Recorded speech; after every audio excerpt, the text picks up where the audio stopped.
ഏവർക്കും നൊമാഡിക് നിക്കോണിയസിൻ്റെ പുതിയ വീഡിയോയിലേക്ക് സ്വാഗതം. ഞാനിന്ന് വന്നിരിക്കുന്നത് ഉരുളന്തനി ഭാഗത്തുള്ള ബേർഡ് ഫോട്ടോഗ്രാഫിക്കാണ്. അവിടുത്തെ വിശേഷങ്ങളാണ് നിങ്ങളുമായിട്ട് ഇനി പങ്കുവയ്ക്കാനുള്ളത്. ഞങ്ങൾ വരുന്ന വഴിക്കെല്ലാം നല്ല മഴയായിരുന്നു. ഗൈഡ് വിളിച്ചപ്പോൾ തട്ടേക്കാട് ഇപ്പോൾ തെളിവാണ് വരാൻ പറഞ്ഞായിരുന്നു. പക്ഷേ ഞങ്ങൾ പോരുന്ന വഴിയിലെല്ലാം നല്ല മഴയാണ്. ഈ മഴയത്ത് ബേർഡ് ഫോട്ടോഗ്രാഫി നടക്കുന്ന സംശയമാണ്. ബേർഡ്സിനെല്ലാം ഐഡൻറ്റിഫൈ ചെയ്യാനായിട്ടും ബുദ്ധിമുട്ടായിരിക്കും. എന്തായാലും നമുക്ക് അവിടെ ഒന്ന് ചെന്ന് നോക്കാം.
ഇത് കുട്ടമ്പുഴയുള്ള ഒരു ഹോട്ടലാണ് അശോക്.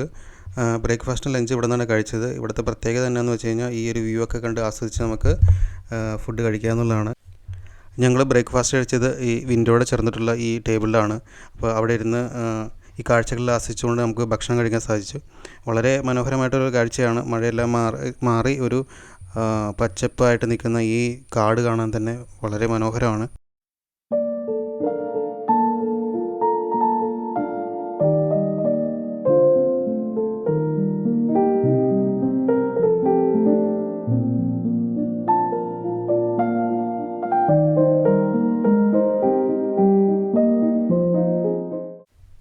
ഈ ആനകളുടെ ഫോട്ടോ ഇവിടെ ഈ പുഴയിൽ നിന്നും പകർത്തിയതാണ്.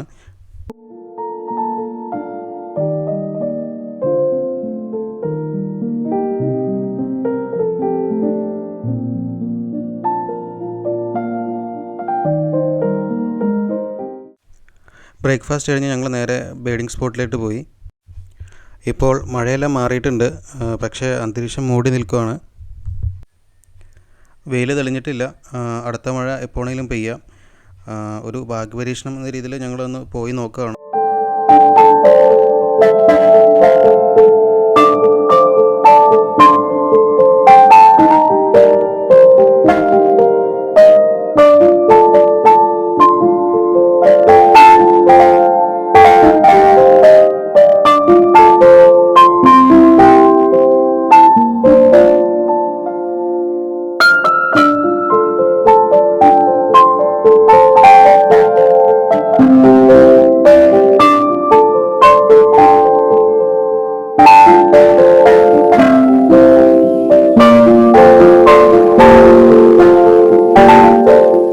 ബേഡ്സിനെ സ്പോട്ട് ചെയ്യാൻ സാധ്യതയുള്ള സ്ഥലത്ത് ഞങ്ങൾ വണ്ടി നിർത്തി അവിടെ ഇറങ്ങി.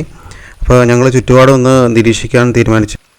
ഇന്ന് എൻ്റെ കൂടെ ഉള്ളത് എൻ്റെ +2 പഠിച്ച ക്ലാസ്മേറ്റാണ്. പേര് അസർ. അദ്ദേഹം ഒരു വൈൽഡ് ലൈഫ് ഫോട്ടോഗ്രാഫർ കൂടിയാണ്. അദ്ദേഹത്തിൻ്റെ ബ്രദറും ഒരു വൈൽഡ് ലൈഫ് ഫോട്ടോഗ്രാഫറാണ്. ഞങ്ങൾ ക്യാമറ പുറത്തെടുത്തില്ലായിരുന്നു. മരത്തിൻ്റെ മുകളിൽ നിന്ന് ഇപ്പോഴും വെള്ളം ഇറ്റിട്ട് വീഴുന്നുണ്ടായിരുന്നു. അപ്പോൾ നമുക്ക് ക്യാമറ മുകളിലോട്ട് നോക്കി പോയിൻ്റ് ചെയ്ത് ഫോട്ടോ എടുക്കാൻ പറ്റില്ല. ലെൻസിലേക്ക് വെള്ളം വിടാൻ സാധ്യതയുണ്ട്. അപ്പോൾ അതുകൊണ്ട് തൽക്കാലം ഞങ്ങൾ ക്യാമറ വണ്ടിയിൽ വെച്ചിട്ട് ബേഡ്സിൻ്റെ കോളെല്ലാം ശ്രദ്ധിച്ചുകൊണ്ട് ഞങ്ങൾ ഒന്ന് അവിടെ എല്ലാം നോക്കുവാണ്. ഈ ഇടനീങ്ങി നിൽക്കുന്ന മരത്തിനിടയിൽ നിന്നും ബേഡ്സിനെ സ്പോട്ട് ചെയ്യുന്നത് ഒരു ടാസ്ക്കാണ്.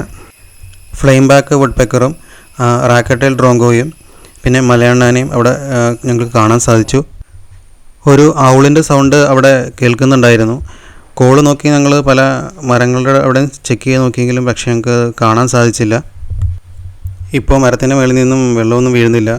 അപ്പോൾ ക്യാമറ എല്ലാം പുറത്തെടുത്ത് ഞങ്ങൾ ഫോട്ടോ എടുക്കാനായിട്ട് റെഡിയായിട്ട് നടക്കുവാണ്. അസറിൻ്റെ കയ്യിലിരിക്കുന്ന ക്യാമറ Z50 ആണ്, നിക്കോണിൻ്റെ. അതുപോലെ ലെൻസ് 180-600 ആണ്. ലെൻസ് ഈ അടുത്ത് മേടിച്ചുള്ളൂ. ബേഡ്സിൻ്റെ കോളുകൾ കേട്ട് പല മരത്തിൻ്റെ അടുത്തേക്ക് ഞങ്ങൾ ചെന്ന് നോക്കുന്നുണ്ട്, പക്ഷേ ഒന്നിനെയും ഞങ്ങൾക്ക് സ്പോട്ട് ചെയ്യാൻ സാധിച്ചില്ല. ഗൈഡ് സ്ഥിരം കിളികളെ കാണാനുള്ള സ്പോട്ടുകളിൽ പോയിട്ട് ചെക്ക് ചെയ്യണം അവിടെ ഉണ്ടോ എന്നുള്ളത്. ബേഡ്സിനെ സ്പോട്ട് ചെയ്യാൻ പോയ ഗൈഡ് തിരിച്ചു വന്നു. അവിടെ സ്ഥിരം കാണാറുള്ള കിളികളൊന്നും അവിടെ ഇന്ന് സ്പോട്ട് ചെയ്യാൻ സാധിച്ചില്ല. അപ്പോൾ വേറെ ഒരു ലൊക്കേഷനിലേക്ക് ഞങ്ങളെ കൊണ്ടുപോയി. ഞങ്ങൾ അങ്ങോട്ടേക്കുള്ള യാത്രയിലാണ്.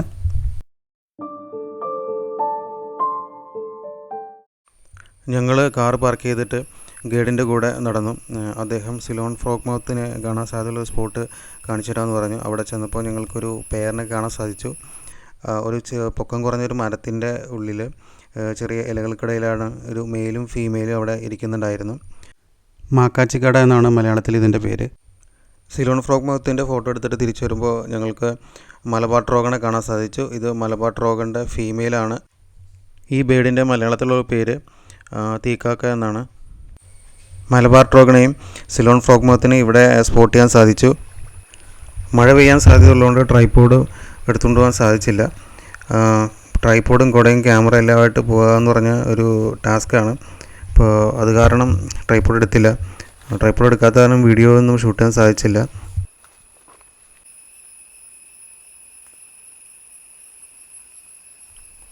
ഇദ്ദേഹമായിരുന്നു ഞങ്ങളുടെ ഗൈഡ് രാജീവ് തട്ടേക്കാട്.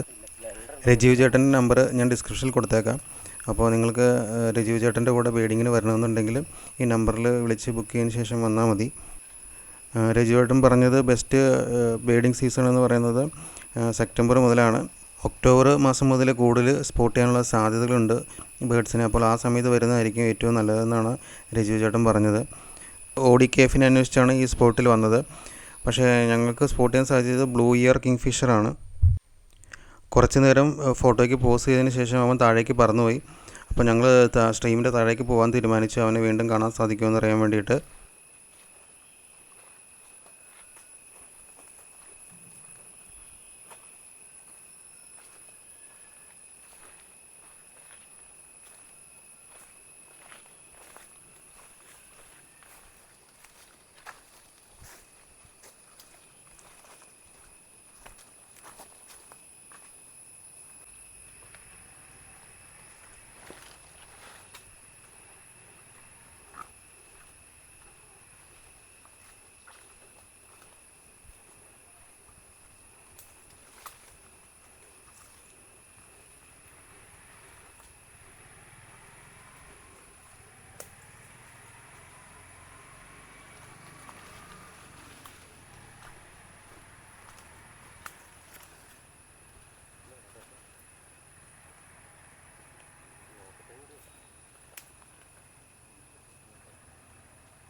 ഞങ്ങൾ വീണ്ടും സ്ട്രീമിൻ്റെ താഴ്ഭാഗത്ത് വന്നു നിന്നു. ബ്ലൂ ഇയർഡ് കിങ് ഫിഷിനെ കാണാൻ സാധിക്കുമെന്ന് അറിയാൻ വേണ്ടിയിട്ട് കുറച്ച് നേരം വെയിറ്റ് ചെയ്ത് നോക്കി. പക്ഷേ ഞങ്ങൾക്ക് വീണ്ടും അതിനെ സ്പോട്ട് ചെയ്യാൻ സാധിച്ചില്ല.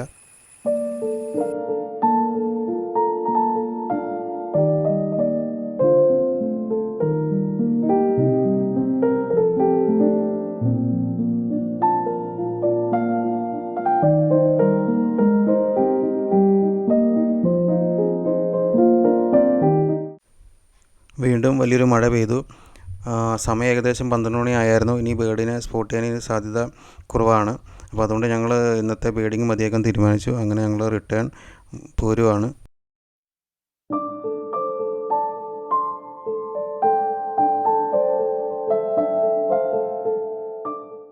ഇന്ന് 3 ഡിഫറെൻറ്റ് സ്പീഷീസിലുള്ള ബേഡ്സിനെയാണ് ഫോട്ടോ എടുക്കാൻ സാധിച്ചത്. ഒന്ന് സിലോൺ ഫ്രോഗ് മൗത്ത്, പിന്നെ Malabar ട്രോഗൺ and blue heard kingfisher. ഇന്ന് ശരിക്കും ബേർഡ് വാച്ചിങ്ങിനും ബേർഡ് ഫോട്ടോഗ്രാഫിക്കും പറ്റിയ ഒരു ക്ലൈമറ്റ് ആയിരുന്നില്ല. അധികം ബേഡ്സിനെ സ്പോട്ട് ചെയ്യാൻ സാധിച്ചില്ലെങ്കിലും കാട്ടിലൂടെയുള്ള ഈ യാത്ര തന്നെ വളരെ മനോഹരമായിരുന്നു. ഞങ്ങൾ ഒരുപാട് എൻജോയ് ചെയ്തു. ഈ ചെറിയൊരു മഴയും തണുപ്പും പിന്നെ ഈ പച്ചപ്പാർന്ന് കാട്ടിലൂടെയുള്ള യാത്രയും അതൊരു വല്ലാത്തൊരു എക്സ്പീരിയൻസ് ആയിരുന്നു. അപ്പോൾ ഞങ്ങൾ ഇന്ന് മഴയായിട്ടും വരാൻ ഒരു കാരണം ഇത് തന്നെയാണ്, ഈ ഒരു എക്സ്പീരിയൻസ് ചെയ്യാൻ വേണ്ടിയിട്ട് തന്നെയാണ്.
നൊമാഡിക് നിക്കോണിയസിൻ്റെ ഈ വീഡിയോ ഇവിടെ അവസാനിക്കുകയാണ്. ഇനി അടുത്ത വീഡിയോ ആയിട്ട് കാണും വരെ ഗുഡ് ബൈ.